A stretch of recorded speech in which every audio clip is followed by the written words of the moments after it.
नमस्ते, good morning, welcome to my YouTube channel simple learning. आज हम लोग बात करने वाले हैं हेयर लॉस के बारे में, problem and I will give you solution. तो हेयर लॉस होता क्यों है, कारण क्या है और इससे कैसे बचा जा सकता है, और एक इलाज क्या दूसरे बीमारी को न्योता देता है?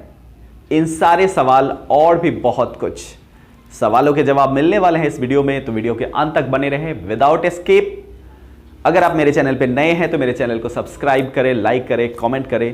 तो चलिए शुरू करते हैं। सबसे पहला कहावत है, excess of everything is very bad. किसी भी चीज का ज्यादा होना हमारे लिए खतरनाक है, वो चाहे विटामिन मिनरल ही क्यों ना हो। जैसे excess of vitamin A causes hair loss. होता कैसे है? तो स्किन ट्रीटमेंट में जो मेडिसिन यूज किए जाते हैं उसमें बहुत सारा विटामिन ए होता है, और जब लोगों को पता होता है कि हमें विटामिन ए की कमी है तो उसके साथ वैसे फूड आइटम्स भी वो इंटेक उसका बढ़ा देते हैं जिसमें बहुत सारा विटामिन ए हो, और यह काम करता है ओवरडोज को न्योता देता है, और इस तरह से हमारे बॉडी में विटामिन ए ओवरडोज हो जाता है, और ये कारण है हेयर लॉस का। दूसरा, जिंक। अगर जिंक संतुलित मात्रा में आपके शरीर में दिया जाए तो ये हेल्प करता है हेयर ग्रोथ में, लेकिन अगर यही ओवरडोज हो जाए तो ये काम करता है हेयर लॉस में। तो अगर बैलेंस है तो हेयर ग्रोथ, अगर ओवरडोज हो गया जिंक का तो ये करेगा आपका हेयर लॉस। उसके बाद तीसरे नंबर पे आता है सेलेनियम। आजकल बेवरेज का, ड्रिंक का बहुत ट्रेंड हो गया है। बहुत सारे ऐसे ड्रिंक और बेवरेज मिलते हैं जिसमें बहुत सारा सेलेनियम पाया जाता है।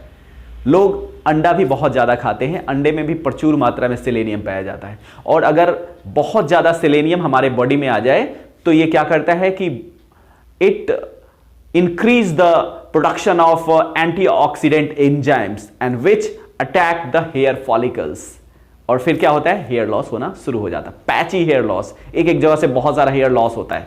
ठीक है, तो this is also cause of hair loss. और major cause is iron deficiency. Iron deficiency एक बहुत बड़ा कारण है लोगों में हेयर लॉस का। तो ये सारे कारण हैं, और इन्हीं सब कारणों से हमारा हेयर लॉस होता है। तो इससे कैसे बचा जा सकता है? और दूसरी बात कि हम एक बीमारी का ट्रीटमेंट करा रहे हैं तो क्या दूसरी बीमारी को न्योता दे रहे हैं? जैसे एक बीमारी का इलाज में कई सारी ऐसी चीजें, हम ऐसे मेडिसिन खाते हैं जो दूसरे बीमारी का होने का संकेत होता है। तो हमें वाइल्ड ट्रीटमेंट ये ध्यान रखना है कि जो मेडिसिन हमें खिलाए जाते हैं उसको प्रॉपर खाएं, किसी भी चीज को ओवरडोज ना करें। कोई भी विटामिन की अगर कमी है तो डॉक्टर के सलाह से हमें कितना लेना है उतना ही लेना चाहिए। ऐसे नहीं कि अपनी मर्जी से अच्छा विटामिन ए की कमी है गोलियां खाओ, विटामिन सी की कमी है गोलियां खाओ, सेलेनियम की कमी है बहुत सारा drink and beverage we will take.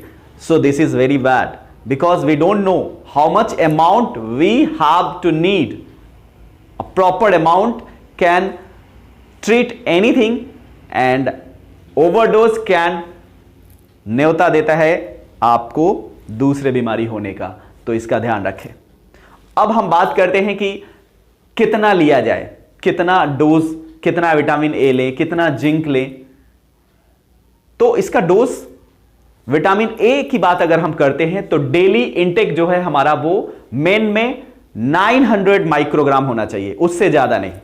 Women में 700 माइक्रोग्राम। अगर जिंक के इंटेक की बात करते हैं तो men 8 milligram daily and women 11 milligram daily. Selenium, men and women over age of 19 55 microgram, but in case of pregnant and lactating mother she will take 60 to 70 microgram daily. And in case of iron, men can take 8.7 milligram iron daily while women take 14.8 milligram iron. और ये सारे nutrients मिलेंगे कैसे? क्या हमें गोलियां खानी है? नहीं। तो इसका जवाब है no. We have to take balance diet. Then what is balance diet? Balanced diet is a diet which contain all the nutrients in right amount needed by our body. So we have to take balanced diet, not a vitamin pill. Okay? तो balance diet में हमें खाना क्या है? Fresh fruits खाइए, जो seasonal fruits होते हैं उसको आप लीजिए, फ्रेश वेजिटेबल्स का इस्तेमाल करिए, होल ग्रेन्स खाइए, लेग्यूम्स खाइए, नट्स खाइए और lean proteins means protein having fat less than 10% like beans, peas and poultry products like white meat.